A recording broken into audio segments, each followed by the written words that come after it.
A roommate broke the deal and got a tickling punishment. What happened next? Watch till the very end to find out. Friends, Seattle's rain always carries a certain sadness with it. But for Julian and Liam, that apartment was a fresh start. Julian was an ambitious architect, while Liam was an energetic guy working at a tech startup.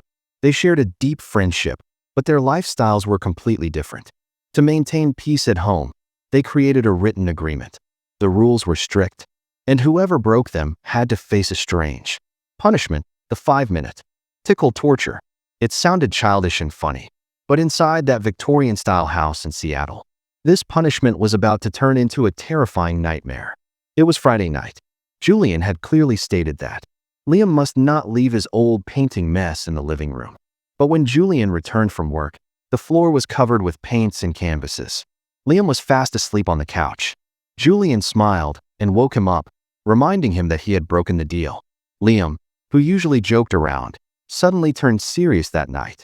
His face went pale, and in a trembling voice, he said he wasn't ready for the punishment. He claimed that while sleeping, he felt someone else was also present in the room. Julian brushed it off as an excuse and started the punishment. He grabbed Liam's feet and began tickling him. Laughter echoed through the room. Liam was laughing uncontrollably, but suddenly Julian felt something strange. As he tickled Liam, he sensed 2 more blurry hands emerging from behind Liam, helping him. Julian jumped back in shock. Only the 2 of them were in the room, yet Liam's laughter didn't stop. He was still writhing as if someone was still tickling him, even though Julian wasn't touching him anymore. Suddenly, the room temperature dropped so low that their breath became visible. Liam's laughter turned into a painful scream.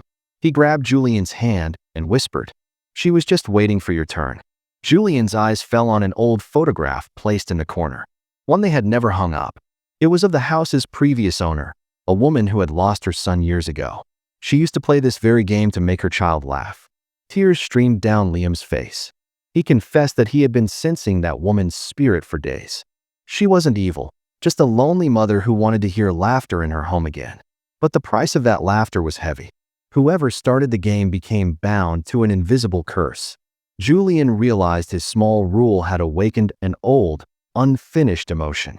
The air felt heavy with sorrow and twisted affection. What happened next? The windows flew open on their own, and a blast of cold air brushed past Julian. He felt someone gently stroking his head. For a moment, it felt like his own mother was there. His fear vanished, replaced by deep sadness. Liam suddenly went quiet. The terror in his eyes faded. He said he had sent the spirit away. But when Julian looked at the floor, he saw a small child's handprint in the dust. The next day, they left the apartment. But the story didn't end there. When Julian moved into his new place, on the very first day, he found a note on his bedroom door. There was no name, just one line written on it. "You remember the deal, right?" Even today, whenever it rains in Seattle, Julian hears soft laughter inside his locked room. He understands now, some games never end. They just follow you. Julian held the note, and his fingers turned ice cold. "You remember the deal, right?" The handwriting was identical to what once appeared on the dusty walls of the old apartment. He immediately called Liam, but the number was out of service. It was as if Liam had vanished from the world after that night. Julian locked his new apartment from the inside. He believed he had escaped the spirit and the strange punishment, but he was wrong. That night, as he tried to sleep, he heard scratching sounds from under his bed. Gathering his courage, he looked underneath. There was nothing, except an old, leather-bound diary. It wasn't his. When he opened it, chills ran down his spine. Every page was signed by Liam. The dates were from the future. The diary revealed that Liam had never been an ordinary roommate. He was a descendant of the old spirit known as the Giggling Widow. His role was to bring new victims into the apartment and feed the spirit their joy and life force through the tickling punishment. Julian realized his mistake. The punishment he gave Liam was actually an ancient ritual, one Julian had unknowingly completed. Suddenly, the lights flickered. In the mirror, Julian saw Liam standing behind his reflection. Liam was smiling, but the smile stretched unnaturally from ear to ear. Julian screamed, "Liam, I trusted you. We were friends." Liam's shadow moved closer. His voice echoed like it came from a frozen cave. "The friendship was real, Julian. That's why you're still alive." But you broke the deal. You started the game. Now you have to finish it. Tears filled Julian's eyes. He remembered how Liam had supported him during hard times. Was it all a trap? Or was Liam also trapped by the curse? Julian noticed the same finger. Marks on Liam's neck, as if some invisible force held him too. Liam reached out his hand. Julian tried to run, but his feet were glued to the floor. Suddenly, horrifying laughter echoed from all four corners of the room. Invisible fingers touched Julian. It was the same punishment, but this time it was deadly. Julian couldn't stop laughing. He felt his breath slipping away. Through blurred vision, he saw tears falling from Liam's eyes. Liam leaned in and whispered, "I'm sorry, my friend, but this house needed a new shadow."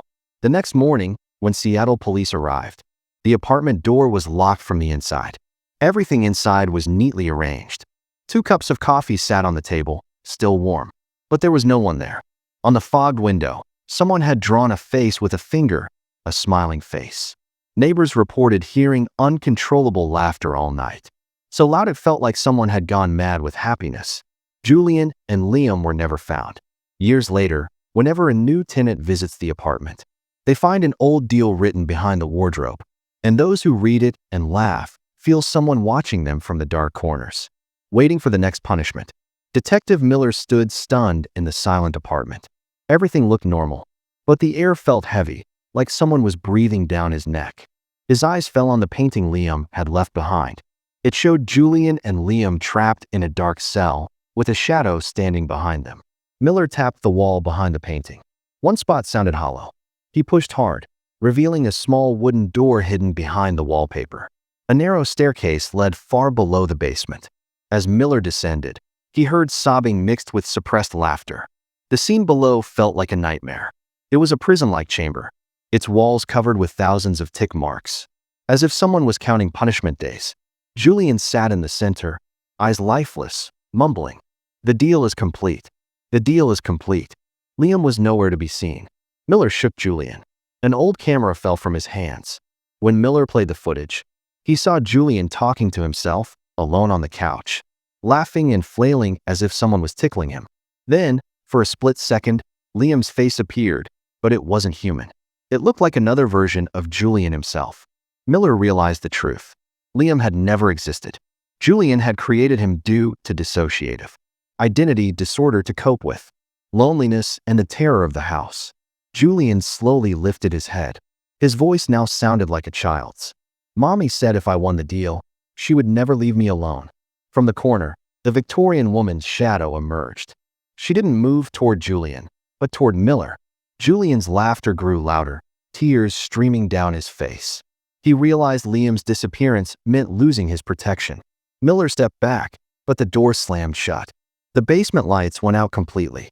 3 days later, when backup arrived, the basement was gone. No Julian, no secret door. The landlord claimed there had never been a basement at all. But one thing was new. On the living room table lay a fresh deal, clearly written. Whoever tries to uncover this house's secret must take part in the punishment. Detective Miller's name was added to Seattle's missing persons list.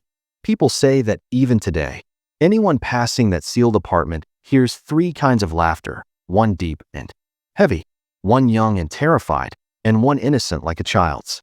The game is waiting for its next player. And the video ends right here. If you enjoyed the video, please like it and subscribe to the channel.